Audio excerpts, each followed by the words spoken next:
combo we've seen sometimes. You could just go Jhin plus kind of whatever. Xayah Rakan? Bit of a surprise, honestly. Xayah not the easiest to play into Lucian, because although obviously your feathers are a threat when he comes in at short range, he has a lot of outplay potential to get away from those feathers initially. It's going to be the Yorick into the Rumble. We have seen this pick have success in this matchup, although we haven't seen it altogether too much. But gives a lot of power in the side lane when you have a Ryze and a Yorick. And then Cuz, I was thinking there's the potential for the Jarvan, the potential for the Xin Zhao. We're just going to go the Wukong, interestingly enough. Wukong's good into Xayah because you have the double proc on the Cyclone nowadays. And yeah. It is going to be Rakan, which is not a big surprise. The bigger surprise is the Xayah Rakan. That does come through for the T1 bot lane. It's a opt for the duo, as it is the Telecom War, and Game 1 will start right now.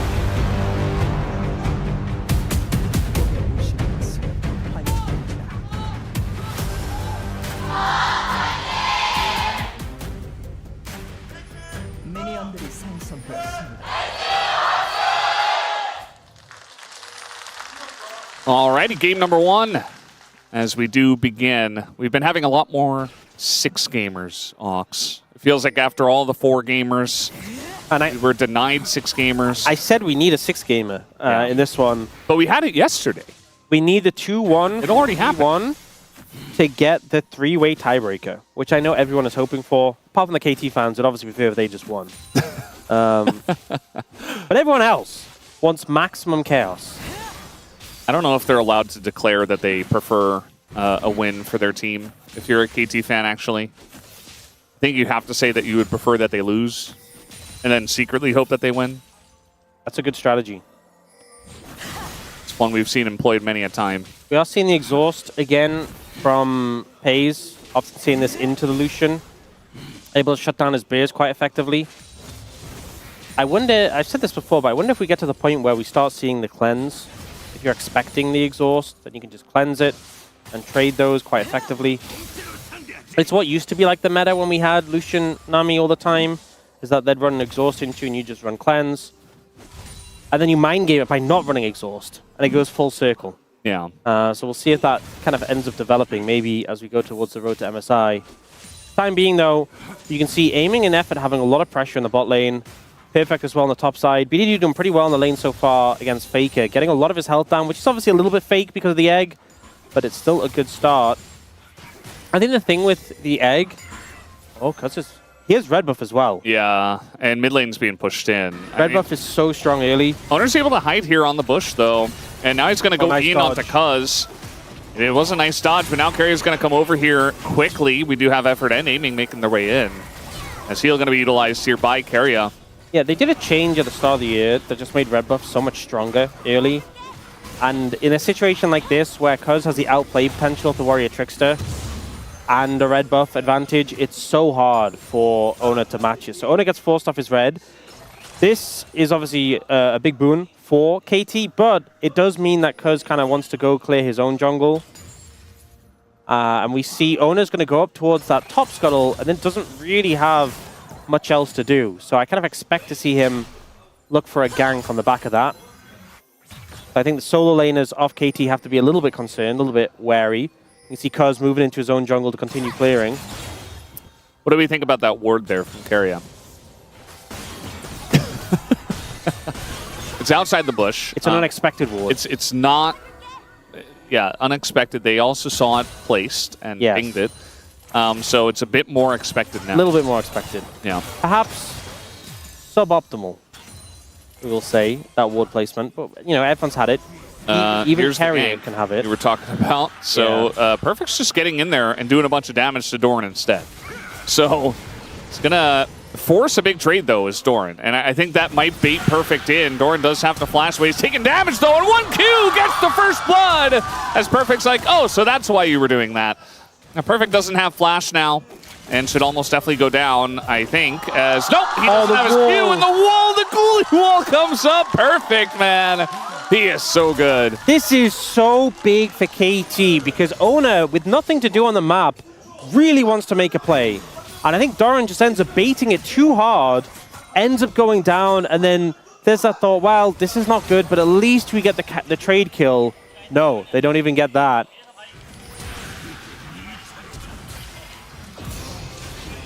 Connecting everything after the flash, and Lowy gets hit here. Able to get away using the wall. Really well placed and timed, and doesn't have the cooldown again. I think he said, I'm older brother. Which is something that Lehens always says. It's also something that apparently Career said during his big Bard ults that we had in the Mad movie. So a pretty common phrase to say, like, yeah. Like saying, I'm him. Yeah, pretty much. I think that's kind of the vibe, to be honest. I'm the guy. I'm not a native Korean speaker, but... And Perfect was the guy in that play. He kind of is the guy. That's why I was kind of shouting him out, and I was saying, you know, I think the solo laners of KT are really going to be the ones... Oh, BDD's fishing. To make this interesting. Is moving up towards the top side as well. Owen's not in position to help out. Doran's just dead, I think. Yeah, he knows it. Yeah, he walks back. Yeah, he's just dead. Meanwhile, the junglers are fighting here, as Perfect is going to eat all of that equalizer damage. He is just... He's sitting in it. He's like sitting on the campfire. Meanwhile, on the right side, Cuz in a lot of trouble. He's going to go down. Zoner at least gets that kill, but Doran does die once again. Yeah, so Cuz ends up overstepping a little bit, trying to assist with the play. I didn't quite see how that started off because I was looking towards the top lane. But we'll no doubt get a replay so we can see it again. Perfect's a little bit fed. He's got almost 1,000 gold today. Oh no. As meanwhile, Aiming going to get turret aggro and just die.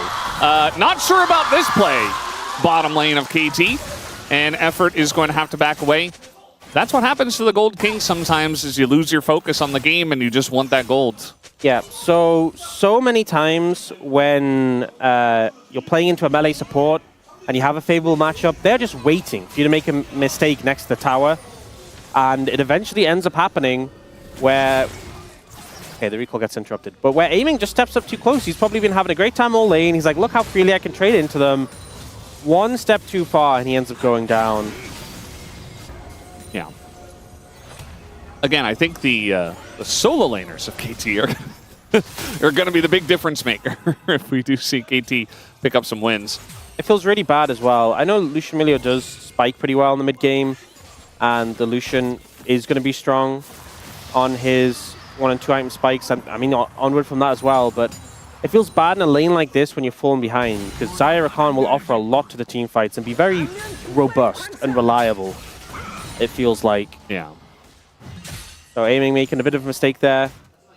We didn't get to see the replay yet, but I believe what happened is Cuz W'd over the wall and didn't expect to see Owner there and was already lower HP and lower level and just kind of got bullied as a result. Was kind of trying to make his way up towards the top side or maybe steal away the Krogs and just happened upon Owner. End result though, KT with a bit of an edge in terms of gold. Perfect extremely strong right now. Both junglers now with their level 6s available if they want to make something happen. See, Perfect is playing a little bit safe at the moment. He doesn't want to get close. I mean, Cuz is here as well. So they have a very strong feeling that the enemy jungler is somewhere here, but they don't know 100%. And as we know, Owner just backed, so he's not actually on the top side of the map.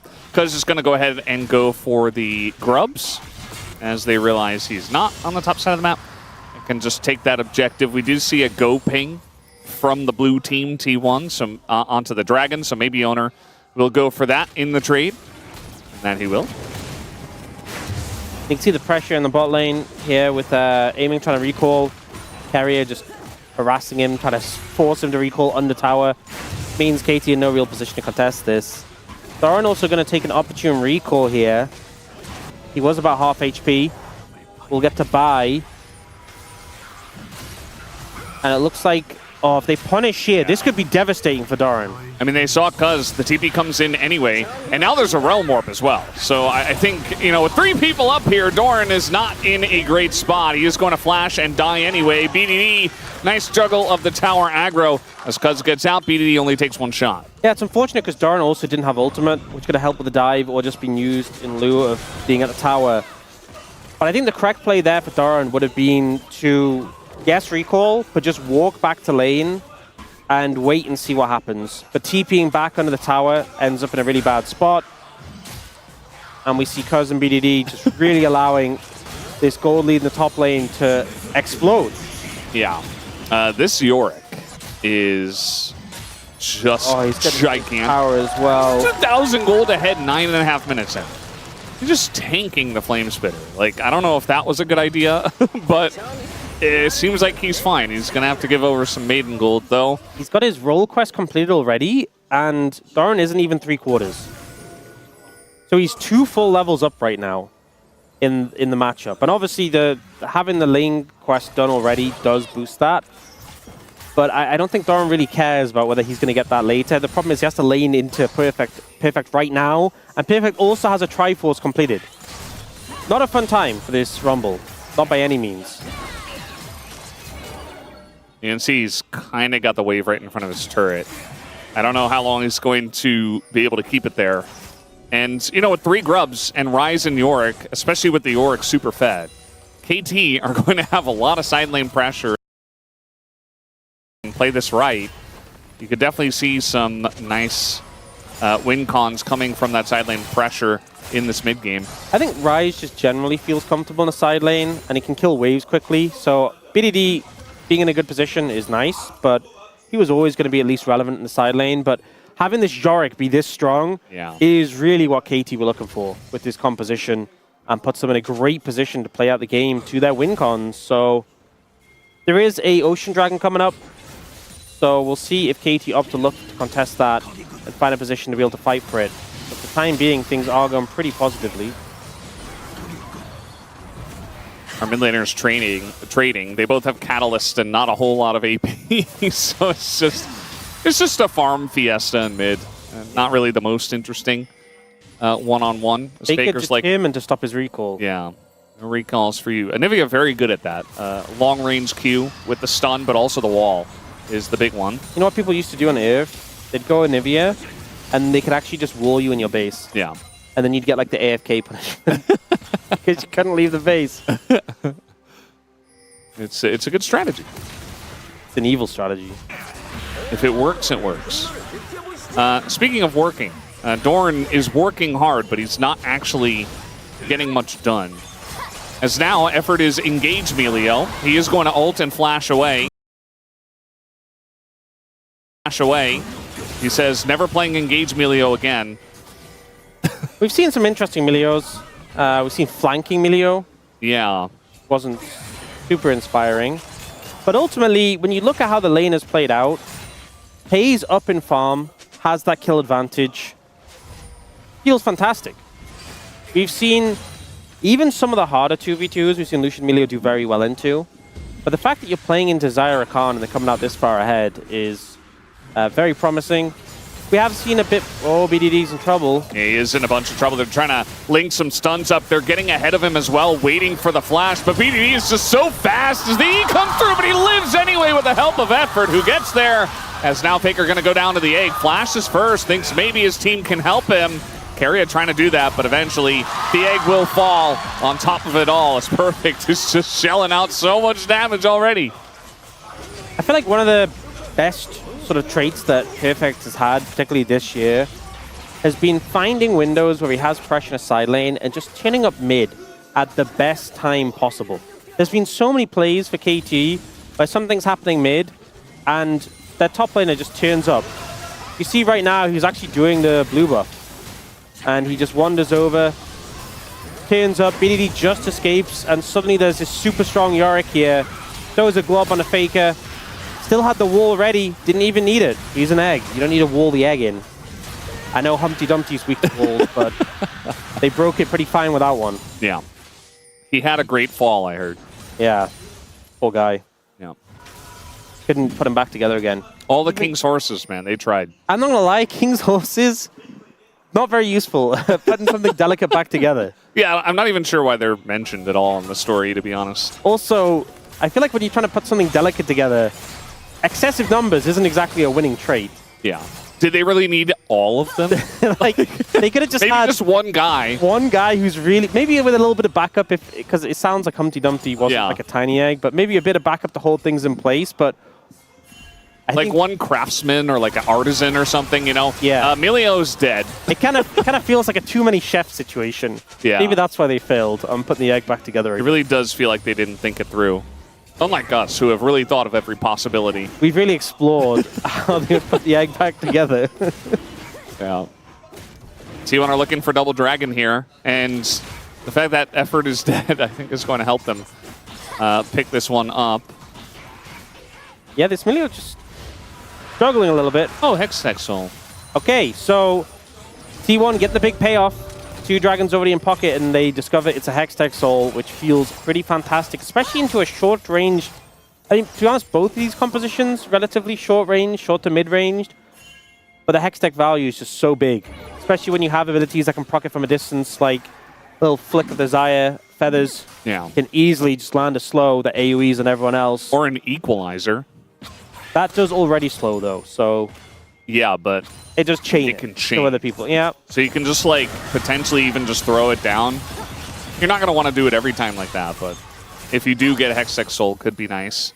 As I thought Cuz was starting the Herald, not the Baron. And he is. He's got aiming with him. And effort, who's been trying his best not to die. Called for second item. It's a big spike. With this TP as well, I think T1 shouldn't contest this. Level 12 Yorick with the TP shields. Yeah. Correct and move. This fed. Bringing the Yorick in, he's so strong that I think it really just makes you question whether it's worth contesting this. And instead you can give Doran some alone time in the side lane to get some gold, get some plates. I think that's the better call here. The one thing you do have to contend with is that Herald will be available for that dragon. We'll see if it's used to get pressure at the dragon timing, or if it's used as a combat Herald. Either way, that next dragon is really going to be a big point of contention, with T1 able to secure Hextech Soul point, or KT able to deny that. Yeah. Perfect not going to have TP for that dragon if it does get fought on spawn, which you would definitely expect. So that's going to be something we might see. It does help that he's in the bot lane. He's probably going to be there for a while. At least we'll be down there for the fight. I think he'll have the TP because it's a shorter cooldown after the quest, and because he has TP now. Isn't it like 4 minutes? I guess it'll be kind of close, actually, as we got BDD down on the bottom side. Speaking of side lane pressure with this comp, trying to take down BDD, and Doran nearly does it. BDD will get away, though, as T1 trying to get something here on the middle side of the map. Trying to get some plates in trade for this. Looks like they will get one, but the calling comes down. Naming will be happy about that. At least Faker's in the top lane to get something, but Perfect is just chopping away. That is a shovel that's got some strength to it. As we're going in onto BDD, he does not have his flash, and he's up against 3. And he is going to realize that he should not be running into the jungle when he's all by his lonesome. But he says, hey, there's 3 people top. So how about Perfect? You just keep pushing bot, and that's going to force the TP out of Doran. Herald now coming in. They're just going to use it to get some damage down this mid lane tower. Yeah, the timing, a little bit unfortunate for Faker. He tried to get in and get a wall down, but not quite on time. So it is what it is. The Herald value is there. It's not going to be used for the dragon fight, though. Yeah, I think it is just 5 minutes base. I don't know why I thought it was 4. Really know this sort of thing. Technically, you're the guy that knows that kind of thing. Yeah. I don't know. Regardless. Maybe it was a proposed change or something. This play from Doran on the BDD, he ends up taking tower aggro and he nearly takes him out. BDD getting very low, but able to survive there. And then we see him go to the other side, now without even a ghost to try and get away. I don't think even if Carrier's not there. Oh, that's a really nice stop on the Realm Warp, as we kind of saw it there, but Faker actually stopped the Realm Warp with his wall. Again, another thing that Anivia is very good at. Into the Rise. Yep, and we are seeing BDD kind of get punished a bit more now on this Rise, playing into this matchup. The immobility, especially when you don't even have Phase Rush, which was removed from the game, does make it very difficult if you get locked down in that Glacial Storm and the wall comes out. Perfect's TP is up, so...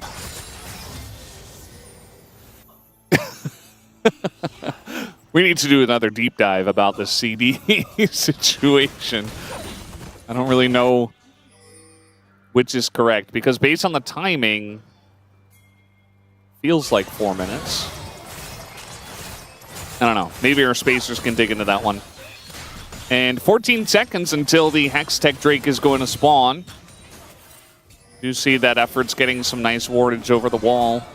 Aiming, trying to be a threat here. He has 2 items with the Flicker Blade, so something that T1 do have to be careful about. If you get chunked out by Illusion before the fight begins, you're not going to be in a great spot.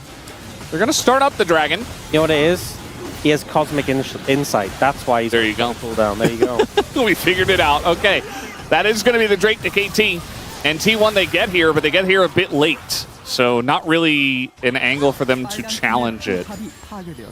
And, I mean, they didn't use a TP to get here, speaking of TPs. They just kind of walked over and watched KT take it, and they said, oh, we don't have an angle. Let's back away.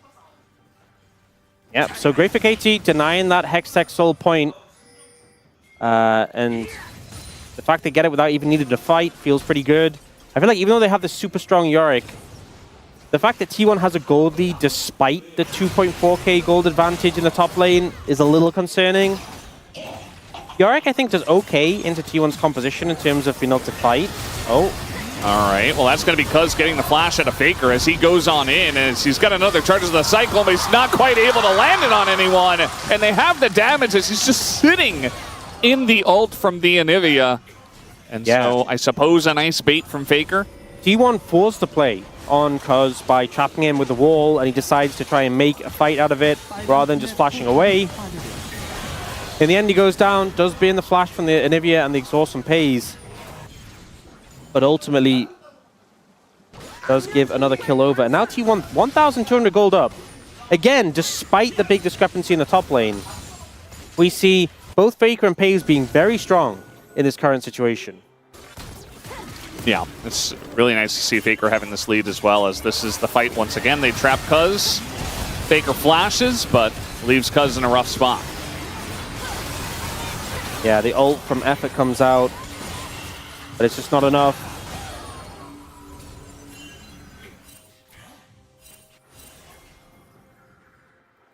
I feel like now, less pressure from those dragons.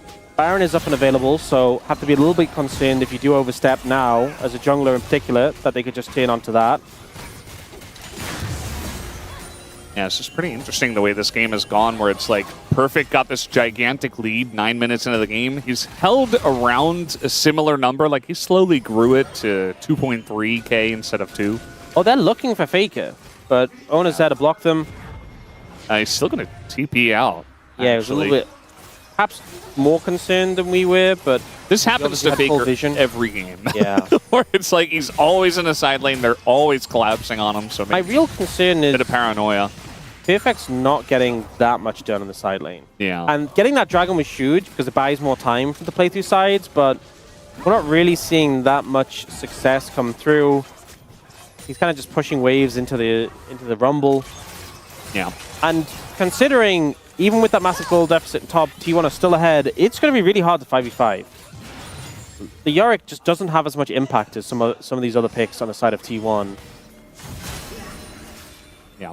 The Yorick lead is nice, but it doesn't win you the game alone. I think if BDD were also fed, they could be in a good spot where they're kind of controlling the map and really pulling them apart, but every time BDD showed up in a side lane, he just kind of died or had to roam warp away, or, you know, doesn't really have any pressure by himself. He's in the top lane now, but I think that's just based on the tempo. Faker went for a back. And so KT just kind of holding on. Maybe let their Rise scale up to some items, but in terms of scaling, I mean, you're dealing with Anivia and Zaya, who are very good at scaling into the late game. So I think T1 playing it a little bit more passively. You know, they're not throwing any crazy T1 Barons in just yet. You know, I'm not going to put them past them if they do start one up here soon, but there's controlling vision. You know, trying to bait KT maybe into making a mistake around the lack of vision. And just waiting for a team fight. 1 minute away from that dragon. This is a really delicate one, because if you lose this, you can just lose the Baron. And T1 because they didn't get that third one, they aren't in position to secure Soul. I feel like if you are able to secure a Hextech Soul, then even if you lose the fight, it's not that bad. But neither team gets a huge power advantage from securing this dragon directly. And if you lose the fight in a severe way, it's definitely just going to be a Baron on the cards. Right now, T1 have started to move over, get some control in the area. It's definitely easier for them. They've already taken down KT's Tier 1 tower. They have a Rakan who can ward rather than Emilio, who's quite vulnerable. You can see KT picking up that blue, but are now looking to move in through this tri-brush here. Rather than go directly through the banana brush, they're taking a more conservative route here. Just a little bit scared of matching straight away into T1. And the concern with this is you're playing into an Anivia who's very good at controlling space. You're kind of giving them some free reign over. Okay. Cuz, you said our junglers had to be careful. His clone is already down. They're just going all in on a Cuz, actually. Owner just going to get out of there after the fact. This Fed Yorick just lost the maiden. Cuz already chunked out. Perfect already chunked out. He's going to TP back in. Culling was like a zoning culling as well. Yeah, Cuz is desperate to get some health back from this Grom. But it looks like they aren't even going to contest the dragon. They don't see the angle anymore. They don't want to die and give over Baron. But a third dragon to T1 and a Hextech Soul feels pretty great. There's a lot of respect being shown by both of these teams, I feel like. As Doran, I say that, he is going to just face check here up against BDD. BDD, though, with the follow flash and Ghost, doesn't get the kill. So at the end of the day, I think Doran's pretty happy about that. Although he does get chunked, and now he's not going to be happy about this. He's got TP, though, so maybe they can try to come in here. KT going for the Baron, as that is going to be TP from both of the solo laners of T1, joining in together at basically the same time. And now it's straight up 5v5. The wall comes in. Keria doesn't find the engage he was looking for, as he nearly had it up against Faker's wall, but now it's going to be the grand entrance. Not really available with the quickness, and BD Realm morphs into the backline, does a little bit of chip damage as the knockup goes in on a Owner. Cuz kind of with a lackluster engage as well. Bit of that from both sides, as we're not really seeing the angle. Cuz gonna be interrupted on his dash and immediately dies, and he is the jungler. He dies, T1 come in, smite the Baron, and T1 say thank you very much. T1 with some beautiful control there, able to just keep KT locked in, unable to find a good way to navigate that situation. And as soon as Cuz oversteps, he's punished. T1 capitalize and will get the Baron off the back of that. The fact they got the third dragon, they're getting the Baron as well. They're in a phenomenal spot right now. As this play goes in, Keria doesn't find an angle, burns a flash there, but not able to find it. But it's okay, you're a Khan, you can disengage so easily. And then KT is still kind of locked into this play because the Baron's so low, they can't just give it up. Cuz looks for an engage. He disengages, but he's at this awkward position where he's tanking the Baron again. Yeah. Ooh. And that interrupt from Owner with the dash is beautiful. Ults him to follow up. And the rest of KT just can't really find a way in to help because Faker's just dropping the Glacial Storm on them.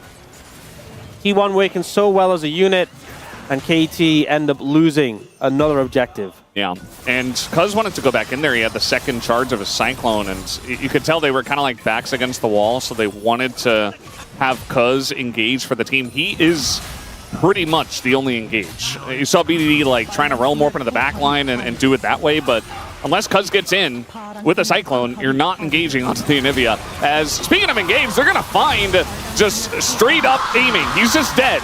And now they're going to get Emilio as well. So a 2-for-1 there as T1 get in underneath the turret. As Perfect was pushing top lane, but now he's got to come back. This might just be an opportunity to end the game with the Baron minions as well. I think KT really going to struggle to do much here. Cuz has a Cyclone at least. But into this T1 composition, it's so hard to find an angle. Yeah, I mean, how are you going to engage onto this? I just don't see it happening. As Cuz, once again, being bullied on the left side, he's not really going to find an angle to engage himself as the exhaust comes down on a BDD. He doesn't have any summoners, used it chasing Doran 4 minutes ago. And that's going to be the end of this game. BDD goes down and so does Perfect. And T1 say, cool lead you got there, Perfect. We don't care. We're the better team.